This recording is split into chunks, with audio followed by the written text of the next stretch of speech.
আসসালামু আলাইকুম ওয়া রাহমাতুল্লাহি ওয়া বারাকাতুহু। আসন্ন ইংরেজি নববর্ষ, যেটাকে নিয়ে আগেভাগে খ্রিস্টানদের চাইতেও মুসলমানদের ভেতরে বেশি জল্পনা কল্পনা, আনুষ্ঠানিকতা, আনন্দ উল্লাস করবে। এই উল্লাস কতটুকু ইসলামী শরীয়তে জায়েজ না জায়েজ সেটা সম্পর্কে আমরা খুব ভালোভাবেই জানি।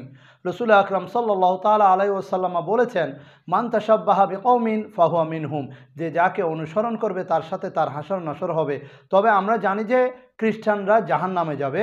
এখন আমরা যদি তাদেরকে ভালোবাসি, তাদেরকে অনুসরণ করি, তাহলে নিশ্চয় নিশ্চয় তাদের সাথে আমাদেরকে জাহান্নামে যেতে হবে। এটা তো বড় কথা নয়। আমরা কেন ইংরেজি নববর্ষেও পালন করতে গিয়ে খুনিদের খাতায়, হত্যাকারীদের খাতায়, অশান্তিদের, যারা অশান্তিকারী, জালেম, জুলুম করে তাদের কাতারে নাম লিখাবো? এক নম্বরে দেখুন, ওই দিনকে কেন্দ্র করে ওই রাত্রিতে আমরা আতশবাজি ফোটাই। এই আতশবাজি ফোটানোর কারণে অসংখ্য নিরহ পশু পাখি, জীবজন্তু, জানোয়ার হার্ট অ্যাটাক করে মারা যায়। আমরা সকালে ভোরে যখন দেখতে বের হই, তখন দেখি সারি সারি বা জাকে জাকে পাখি, ছোটো ছোটো চড়ুই পাখি, বিভিন্ন পাখি মরে গাছের নিচে পড়ে থাকে। এগুলি আসলে যখন হঠাৎ করে বিকট শব্দ হয়, তখন ওই পাখিদের হার্ট দুর্বল হয়ে মারা যায়। আর নতুবা রাতের অন্ধকারে দিক বিদিক ছুটাছুটি করে এই পাখিগুলো এমন এমন স্থানে গিয়ে বসে যেখানে অন্যান্য হিংস্র পশু পাখিদের দ্বারা আক্রান্ত হয়ে মারা পড়ে। তো বোঝা যায় এই নিরহ প্রাণীদের কষ্ট দেওয়া, আঘাত দেওয়া এত বেশি জঘন্য। ওই প্রাণীর বাচ্চা থাকতে পারে, ডিমের বাচ্চা থাকতে পারে, বা বাসার মধ্যে খেতে পারে না এমন বাচ্চা থাকতে পারে। এরকম আতশবাজি বিকট আওয়াজে ফুটানোর কারণে অসংখ্য অগণিত, সারা বাংলাদেশে নয় সারা পৃথিবীর বুকে অসংখ্য নিরহ পশু পাখি মারা যায়। আমরা তো মুসলমান, আমরা তো শান্তির ধর্মের অনুসারী। আমরা কেন 12টা 1 মিনিটে অশান্তি সৃষ্টি করব? আমরা কেন খুনিদের খাতায়, জালেমদের খাতায় নাম লিখাবো?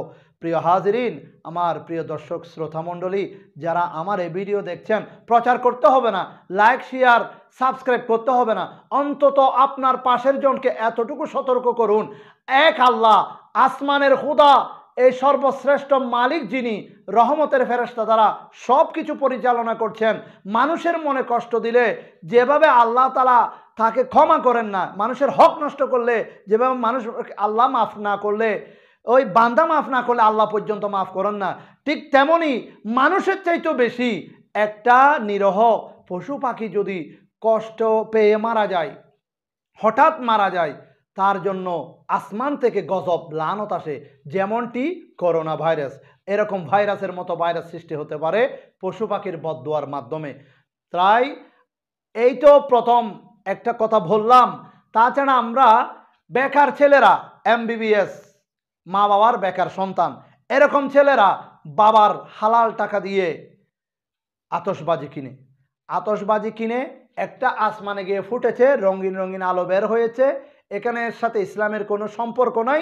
এই একটা ফোটানোর মাধ্যমে 100-150 টাকা অপচয় হয়ে গেল, বাবার হালাল টাকা, কষ্টের টাকা, মাথার ঘাম বেচা টাকা, রক্ত বেচা টাকা সাথে সাথে নষ্ট হয়ে গেল। কোরআন কি বলে? ইন্নাল মুবাযযিলিনা কানু ইখওয়ানা শায়াতিন, নিশ্চয় অপচয়কারী শয়তানের ভাই, নিশ্চয় অপচয়কারী শয়তানের ভাই।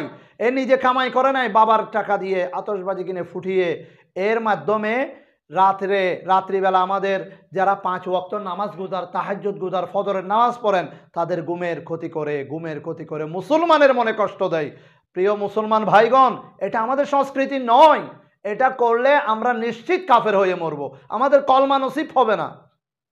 নিরহ পশু পাখিকে হত্যা করা, পাশাপাশি মানুষের ঘুমের ব্যাঘাত ঘটা, বাবার টাকা অপচয় করা, সব মিলিয়ে এটা আমাদের এবাদত নয়, সংস্কৃতি নয়, এটা আমাদের অনুষ্ঠান নয়।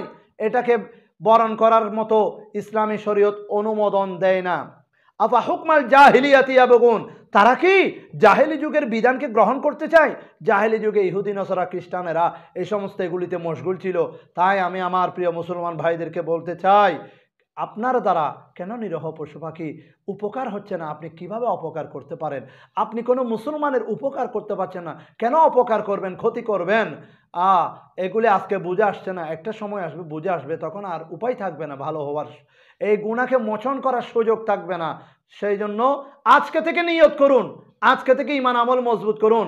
আপনি কোনোভাবেই আপনি ইংরেজি নববর্ষ আপনি পালন করবেন না। আপনি খ্রিস্টান নয়, আপনি ইহুদি নসরা নয়, আপনি একজন মুসলমান। আপনার আদর্শ অন্য ধর্মাবলম্বীরা আপনাকে ফলো করবে, আপনার আদর্শ গ্রহণ করবে, আপনাকে অনুসরণ করবে। এভাবে আপনি তাদের সাথে মিশে যাবেন, আতশবাজি ফুটিয়ে টাকা অপচয় করবেন, পশু পাখি হত্যা করবেন। দেখুন, আরেকটা লক্ষণীয় বিষয় আমরা দেখেছি আমাদের বাংলাদেশে, এই গরিব দেশে দেখেছি এই ইংরেজি নববর্ষের এই রাতটাকে কেন্দ্র করে 12টা 1 মিনিটে ফানুস বাতি জ্বালায়। এই ফানুস বাতিগুলো খুশিয়ে হাসি খুশিয়ে জ্বালিয়ে দেয়। গরিব মানুষের ঘরের চালের উপরে গিয়ে আগুন লেগে যায় আমরা দেখেছি। ওই আমাদের নিউ মার্কেট, ওই আমাদের চকবাজার, বিভিন্ন এই তামাকুন্ডি লাইন থেকে শুরু করে হকারদের ওই ব্যবসা প্রতিষ্ঠান, গরিবদের ব্যবসা প্রতিষ্ঠানগুলোতে গরিব মানুষের বাড়িঘরের উপরে গিয়ে পড়ে আগুন লেগে যায়। জেনারেটরের মধ্যে, খাম্বার মধ্যে গিয়ে পড়ে আগুন লেগে ইংরেজি নববর্ষ মানে বছরের প্রথম দিন থেকে অশান্তি, আগুন দিয়ে শুরু, আগুন লেগে শুরু, মানুষের কষ্ট, হাহাকার, কান্না। কেউ বাক নিতে পারবে না, এই কষ্টের বাক কেউ নিতে পারবে না। তাই আমার মুসলমান ভাইদের প্রতি হাত করজুড়ে অনুরোধ করছি, আপনারা এই ভিডিও প্রচার করার দরকার নেই, মুখে মুখে আপনার ভাইকে সতর্ক করুন, সাবধান করুন। আপনি অশান্তি সৃষ্টি করবেন, আপনি মুসলমান নয়। আপনি কুফরি করবেন, আপনি কাফের হয়ে যাবেন। এগুলি কাফেরদের কাজ।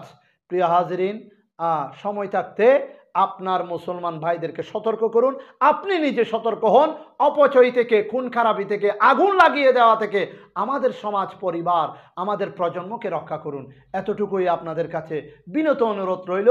আপনারা আমার এই ভিডিওটি যে শুনবেন, আপনাকে শেয়ার দেওয়ার দরকার নেই, অন্তত পক্ষে আপনার এলাকার ভাই, ছোট ছোট ভাইদেরকে সতর্ক করবেন এবং পরিবারকে এই সব থেকে বিরত থাকার জন্য নসিহত করবেন, উপদেশ দিবেন। এতটুকু আশা ব্যক্ত করে শেষ করছি। আসসালামু আলাইকুম ওয়া রাহমাতুল্লাহি ওয়া বারাকাতুহু।